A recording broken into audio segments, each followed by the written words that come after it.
قرآن سمجھا رہا ہے جو اہل بیت کے پیڑ کا پھل کھائے اس کا یہ انجام ہے، تو جو پورا باغ کھا جائے تو اس پہ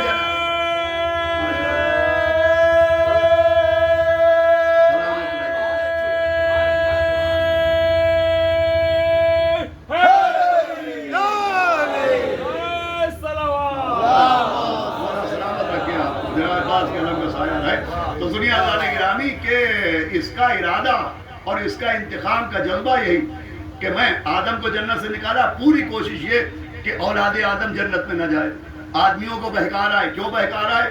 اس لیے کہ جنت میں نہ جانے پائیں، ایمان سے دور کر رہا ہے یہ جنت میں نہ جانے پائیں، اعمال سے دور کر رہا ہے جنت میں نہ جانے پائیں، عقیدے بگاڑ رہا ہے کہ جنت میں نہ جانے پائے۔ بھائی ابلیس کی پوری کوشش یہ ہے کہ آدم کی اولاد جنت نہ جائے۔ جناب نوح کے دور میں اس نے کوشش کی اولاد آدم جنت میں نہ جائے، جناب ابراہیم کے دور میں اس کی کوشش اولاد آدم جنت میں نہ جائے، موسیٰ عیسیٰ کے دور میں کوشش کہ آدم کی اولاد جنت میں نہ جائے۔ بھائی ابلیس کا پروگرام اور ابلیس کا جو انتقام کا جذبہ ہے اس کا لب لباب یہی ہے کہ یہ چاہتا ہے کہ آدم کی اولاد جنت میں نہ جائے، جنت میں نہ جائے۔ کب نہ جائے؟ مرنے کے بعد جنت نہ جائے۔ تو ابلیس چاہتا ہے کہ اولاد آدم مرنے کے بعد جنت نہ جائے۔ مولا حسین نے کربلا کے ذریعے کیا فرمایا؟ یزیدیت کو ایسی شکست دی کہ تو چاہتا ہے کہ اولاد آدم مرنے کے بعد جنت نہ جائے، لے میں اپنا ظاہر بنا کے زندگی ہی میں جنت بنا۔ سلامات بھیجے محمد ایک سلامات اور پڑھ دے محمد۔ میں دیکھیں کربلا جنت ہے، جو ظاہر جاتے ہیں وہ کربلا نہیں جاتے ہیں، وہ جنت جاتے ہیں۔ امام حسین نے زندگی میں اپنے محبوں کو، اپنے ظاہروں کو جنت میں بلا لیا۔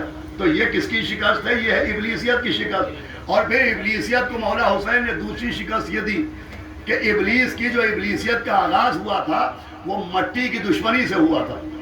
جب اللہ نے آدم کا پیکر بنایا، وہ کہا جب میں روح ڈالوں تو سجدہ کرنا، تو اس نے کیا کہا تھا کہ میں آگ سے بنا ہوں اور یہ مٹی سے بنے، میں ان کو سر نہ جھکاؤں گا۔ اس کا مطلب ابلیس کو چڑتی مٹی سے، اس نے مٹی کو ذلیل سمجھا، مٹی کو حقیر سمجھا، مٹی کے سامنے سر جھکانے کا انکار کیا کہ میں مٹی کو سر نہ جھکاؤں گا۔ بھائی ابلیس کا مزاج یہ تھا کہ مٹی کے سامنے سر نہ جھکاؤں گا۔ امام حسین نے ایسی شکست دی کربلا بنا کے کہ تو نے مٹی کو حقیر سمجھا کہ میں مٹی کو سر نہ جھکاؤں گا، لے میں کربلا کی مٹی میں اپنا خون ملائے دے رہا ہوں، اب یہی مٹی سب کی سجدگاہ بن جائے۔ سلامات بھیجے محمد۔ ایک سلامات اور پڑھے محمد۔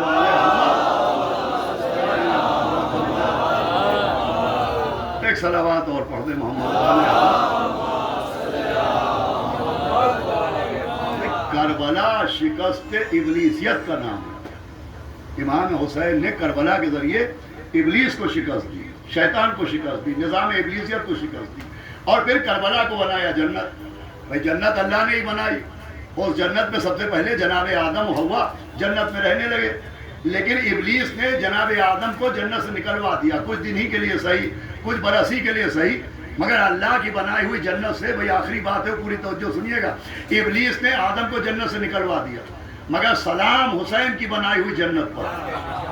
مولا حسین نے ایسی جنت بنائی جسے کربلا کہتے ہیں، ایسی جنت بنائی کہ رات میں ایک جہنمیوں کے بیچ میں رہنے والا بیدار ہوا، نام تھا حر، اندھیرے میں تھا تو حر کہلایا، جب محبت حسین کے اجالے میں آیا تو علیہ السلام بن گیا۔ کیا بنایا؟ جناب حر مولا حسین کے پاس آئے اور مولا حسین کی نصرت کر کے اپنی جان مولا حسین پر قربان کی۔ ابھی مسائل نہیں ہے، سنیے گا۔ اور پھر امام حسین کی شہادت کے بعد جب عمر سعد نے کہا کہ لاشوں کو پامال کیا جائے تو حر کا خاندان اور حر کے رشتہ دار اور حر کا قبیلہ آگے بڑھا، اور اس نے کہا کہ بے شک حسین کی طرف سے حر نے اپنی جان دی، لیکن حر ہمارا سردار ہے، ہم اپنے سردار کو پامال نہ ہونے دیں گے، ہم اپنے سردار کا لاشا دفن کریں گے۔ عمر سعد نے اجازت دی، حر کا قبیلہ حر کا لاشا لے کے چلا، اور آج جہاں جناب حر کا روضہ ہے وہاں پر جناب حر کو دفن کیا گیا. بھائی جو زائرین بیٹھے وہ گواہی دیں گے کہ جناب حر کا روضہ امام حسین کے روضے سے 5 کلومیٹر کی دوری پر ہے. جو زائرین جا چکے وہ گواہی دیں گے کہ امام حسین کے روضے سے سب سے زیادہ دور جس کا روضہ ہے وہ جناب حر کا روضہ ہے. یہ اتنی دور کیوں ہے؟ اس لیے کہ حر کے قبیلے کے لوگ حر کا لاشا لے کے چلے اور 5 کلومیٹر دور دفن کیا. یہ 5 کلومیٹر دور کیوں دفن کیا؟ حالانکہ ان کا ارادہ تھا کہ اپنے گاؤں میں دفن کریں، اپنی بستی کے قبرستان میں دفن کریں، مگر کتاب میں روایت موجود ہے کہ جب حر کا قبیلہ حر کا لاشا لے کے چلا تو آج جہاں جناب حر کا روضہ ہے یہاں پر جناب حر کا لاشا رک گیا اور پورے قبیلے نے کوشش کی کہ حر کا لاشا آگے بڑھائیں، لیکن حر کا لاشا 1 انچ بھی آگے نہ بڑھا. بھائی سبب کیا تھا؟ سبب یہ تھا کہ جہاں جناب حر دفن ہیں وہ حسین کی بنائی ہوئی جنت کی سرحد ہے. ہمارے یہاں وہ امام حسین کی بنائی ہوئی جنت کا بارڈر ہے، جنت کی سرحد ہے. اگر 1 انچ بھی حر اس سے آگے بڑھ جاتے تو حسین کی بنائی ہوئی جنت سے باہر ہو جاتے. بھائی حر کا لاشا پورا قبیلہ زور لگاتا رہا مگر حر کا لاشا حسین کی بنائی ہوئی جنت کے باہر نہیں گیا. سلام حسین کی بنائی ہوئی جنت پر. حر کا لاشا حسین کی بنائی ہوئی جنت سے باہر نہیں گیا. سلام حسین کی بنائی ہوئی جنت پر. یہ بھی ابلیسیت کو شکست تھی کہ تو نے آدم کو اللہ کی جنت سے نکلوا دیا تھا، حر کو میری جنت سے نکال کے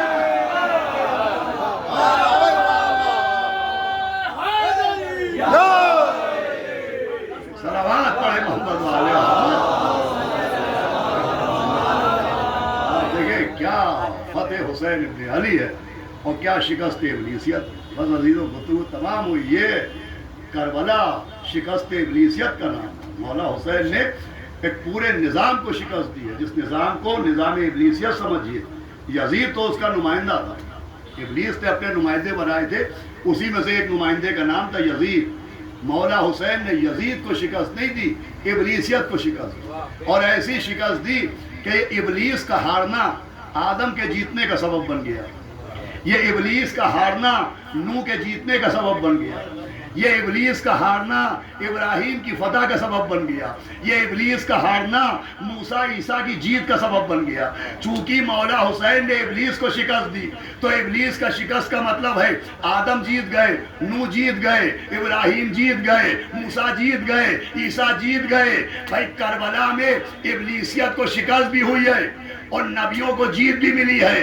اسی لیے جب مولا حسین کی زیارت پڑھتے ہیں تو خالی انہیں نبی کا نواسا کہہ کے سلام نہیں کرتے ہیں. آدم کے وارث تم پہ سلام، نوح کے وارث تم پر سلام، ابراہیم کے وارث تم پر سلام، موسیٰ کے وارث تم پر سلام، عیسیٰ کے وارث تم پر سلام. صلوات بھیجے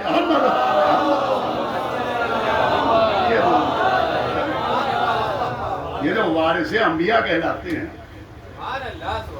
جو مولا حسین وارث انبیاء ہیں. جو وارث انبیاء اس لیے کہ ابلیس کو شکست دے کے سارے نبیوں کی محنتوں کو حسین ابن علی نے بچایا. سارے رسولوں کی محنتوں کا تحفظ مولا حسین نے کیا. بس عزیزوں کربلا کا کوئی بدل نہیں ہے. کربلا کے مقابلے میں کچھ نہیں ہے. نبیوں کے مقابلے میں اس نے نمائندے بنا لیے، رسولوں کے مقابلے میں نمائندے بنا لیے، لیکن آج تک کربلا کے مقابلے میں کچھ نہ بن سکا. یہی وجہ ہے کہ پوری دنیا 40 کا زمانہ آ رہا ہے. ہر مذہب کے لوگ، ہر دھرم کے لوگ، ہر ریلیجن کے لوگ اس وقت کربلا جا رہے ہیں. یہ حسین ابن علی کی مظلومیت کا مقناطیس ہے کہ جہاں جہاں انسانیت ہے کھچ کھچ کے کربلا پہنچ رہی ہے. اللہ سلامت رکھے ان زائروں کو جو جا چکے ہیں اور جو جانے کی تمنا رکھتے ہیں انہیں بھی 40 نصیب ہو. اللہ ہو. ایک تو یہ 40 مولا حسین کی فتح اور ابلیسیت کی شکست کا اعلان ہے. دوسرے 40 وہ بہن جو اپنے بھائی کو دل کھول کے رو نہ پائی، جس نے تمنا کی تھی کہ سید سجاد ایک گھر خالی کراؤ جس پہ ہم دل کھول کے اپنے بھائی کا ماتم کریں گے. وہ بہن اسی 40 میں ہفتے بھر بعد وہ روز آئے گا کہ جب بی بی زینب روز 40 کربلا میں پہنچی تھی اور علامہ رشید ترابی پڑھتے تھے کہ جناب زینب جب کربلا پہنچی روز 40 تو ہماری سے اتری نہیں، اپنے آپ کو ہماری سے گرا دیا اور کوہنیوں کے بل چلتی ہوئی مولا حسین کی قبر تک پہنچی۔ اٹھو بھیا، بہن آئی ہے۔ اے بھیا، چلتے وقت تم نے مجھ سے کچھ عہد لیے تھے، تم نے کہا تھا سر میں کٹاؤں گا، سر کی چادر تم لٹانا، تم نے کہا تھا تیر میں کھاؤں گا، تازیانے تم کھانا، تم نے کہا تھا اصغر کی قبر میں نے بنائی ہے، سکینہ کی تربت تم بنانا۔ بھیا سارے کام ہو چکے، تیر تم نے کھائے، تازیانے ہم نے کھائے، سر تم نے کٹایا، سر کی چادر ہم نے لٹائی، علی اصغر کی میت تم نے دفن کی، سکینہ کی میت ہم نے دفن کی، لیکن بھیا جب تم نے علی اصغر کو دفن کیا تو تمہارے ہاتھ آزاد تھے، مگر جب ہم نے سکینہ کو قبر میں اتارا تو ہمارے ہاتھوں میں رسیاں تھی۔ ماشاءاللہ آوازیں آپ کی بلند ہے۔ امام جعفر صادق ایک مجلس میں بیٹھے ہوئے تھے اور جب لوگ بآواز بلند رونے لگے تو آپ نے اپنا امامہ اپنے ہاتھ پر رکھا اور کہا پالنے والے ان آوازوں پر رحمت نازل کرنا جو میرے جد مظلوم حسین کے غم میں بلند ہوتی ہے۔ دیکھیں یوں شہر میں سینکڑوں مجلسیں آپ ابھی شرکت کریں گے، مگر اس دور اس فاصلے کے اوپر اور اس جگہ کے اوپر جو آپ آگے مجلس کر رہے ہیں، اس کا اجر بارگاہ سیدہ سے آپ کو اور سے اور عطا ملے گا، اور سے اور ملے گا۔ اللہ سلامت رکھے فرش بچھانے والوں کو، اتنی دور دور سے فرش پہ آنے والوں کو، اور جہاں بھی مجلس کا اعلان ہو کوشش کرنا چاہیے کتنے ہی فاصلے پر کیوں نہ ہو ہم جائیں، اس لیے کہ مجلس میں کوئی آئے یا نہ آئے۔ علامہ دربندی نے لکھا ہے کہ جب بھی فرش بچتا ہے تو 3 بیویاں سب سے پہلے آ جاتی ہیں، ایک وہ جس کی پسلیاں توڑ ڈالی گئی، ایک وہ کہ جس کے سامنے بھائی کے گلے پر خنجر چلایا گیا، ایک وہ جو زندان کے دروازے کی سلاخیں پکڑ کے کہتی تھی پھوپھی اماں ارے پرندے اپنے گھر جا رہے ہیں، کیا سکینہ کبھی اپنے گھر نہ جا پائے گی؟ بھائی رضادار چلے جاتے ہیں، سیدہ ہاتھ اٹھا کے دعا دیتی ہے، جناب زینب آمین کہتی ہے۔ میں نے روایت میں نہیں پڑھا کہ بی بی سکینہ کیا کہتی ہیں، لیکن میرا دل کہتا ہے جب عزادار روتے ہوں گے، جب آپ کی آنکھوں میں آنسو آتے ہوں گے تو شاید بی بی سکینہ اپنی دادی سے کہتی ہوں گی دادی آج عزادار رو رہے ہیں، انہیں کوئی تماچے مارنے والا نہیں ہے، انہیں کوئی تازیانے لگانے والا نہیں ہے، لیکن اے دادی ہمیں آپ کے لال کے اوپر رونے بھی نہ دیا گیا۔ عزیزو دو چیز چاہتا ہے کہ 2-3 جملے بی بی سکینہ ہی کے سنا کے مجلس کو تمام کر دوں۔ ابھی 3 دن پہلے آپ نے ماتم کیا، ماتم سنا کے اندھیرے گھر میں سکینہ کو موت آئی ہے، جنازہ اٹھنے کا سامان نہیں دعائی ہے۔ دیکھیں بیٹیاں بے پناہ اپنے باپ سے محبت کرتی ہیں اور بیٹیوں کا ایک خاص مرتبہ ہے۔ مولا علی کے پاس ایک شخص آیا، اس نے آگے کہا یا علی دعا کیجئے کہ اللہ مجھے بیٹا دے، تو مولا علی نے کہا انشاءاللہ بیٹا ملے گا لیکن بیٹی کی بھی دعا مانگا کر۔ تو اس نے کہا یا علی یہ بیٹی پر کیوں زور دیا؟ سنیے گا بات بھائی عجب جملہ ہے، کہا یہ بیٹی پر کیوں زور دیا؟ تو کہا کہ بیٹیاں باپ کے جنازے کی زینت ہوتی ہے۔ اللہ اکبر، اگر سمجھ گئے تو رونے کو بہت ہوگا۔ مطلب یہ ہے کہ جب کوئی شخص مرتا ہے وہ اگر اس کی بیٹیاں ہوتی ہیں تو جب گھر سے جنازہ نکلنے لگتا ہے تو سب سے زیادہ چیخ کے بیٹیاں روتی ہیں۔ باپ کے جنازے سے لپٹ لپٹ کے سب سے زیادہ تیز آواز رونے کی بیٹیوں کی آتی ہے۔ میں کہوں گا یا علی فریاد، ارے کربلا میں قانون بدل گیا، وہاں بیٹی کے تماچے مارے جا رہے ہیں، کانوں سے گوشوارے چھینے جا رہے ہیں۔ بہرحال بیٹیاں اپنے باپ کو زندگی میں چاہتی بھی بہت ہیں، اور بس ایک جملہ عرض کرنا ہے، آپ متوجہ ہو گئے مجلس تمام، اور باپ کو روتی بھی بہت ہیں۔ باپ دنیا سے چلا گیا، بیٹیاں روتی ہیں، چھوٹی بچیاں تو چھوٹی بچیاں ہیں۔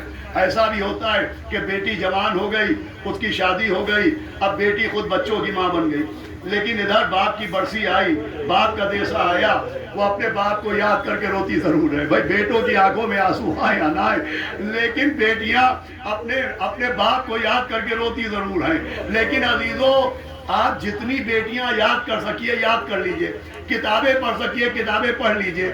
بیٹیاں باپ کے بعد باپ کو بہت روتی ہیں، مرنے کے بعد بیٹیاں بہت روتی ہیں، لیکن کوئی بیٹی باپ کے مرنے پر مر نہیں جاتی۔ اللہ اکبر، بھائی میں نے کیا عرض کیا، مجھے تباہ ہو گئی۔ ارے کوئی بیٹی باپ کے مرنے پر مر نہیں جاتی ہے۔ تاریخ میں صرف 2 بیٹیاں نظر آئیں، ایک مدینے میں نبی کی بیٹی، کربلا میں حسین کی بیٹی، ایک بیٹی 90 دن سے زیادہ زندہ نہ رہی، ایک بیٹی مہینے بھر کے بعد دنیا سے چلی گئی، آوازیں آتی رہی کہ اندھیرے گھر میں سکینہ کو موت آئی ہے، جنازہ اٹھنے کا سامان نہیں دعائی ہے۔ اللہ رحمت اللہ علی القوم الظالمین سيعلم الذين ظلموا أي منقلب ينقلبون اللهم ارحم قتلة الحسين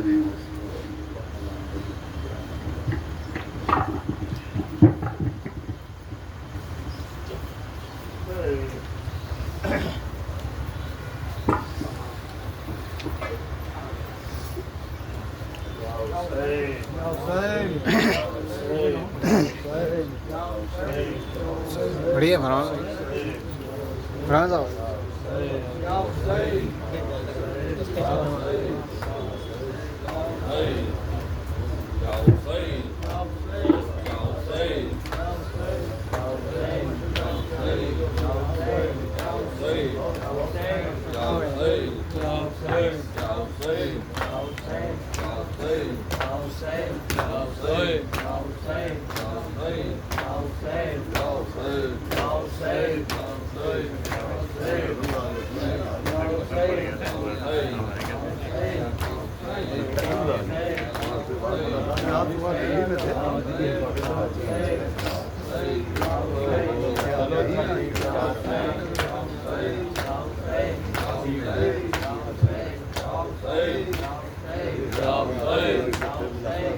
ابھی کریم نذیر صاحب کا فون آیا تھا، ہم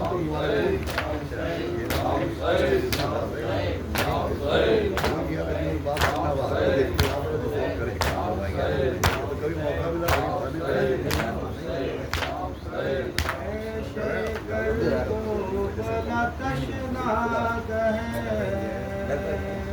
یہ رکھیں گے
چلے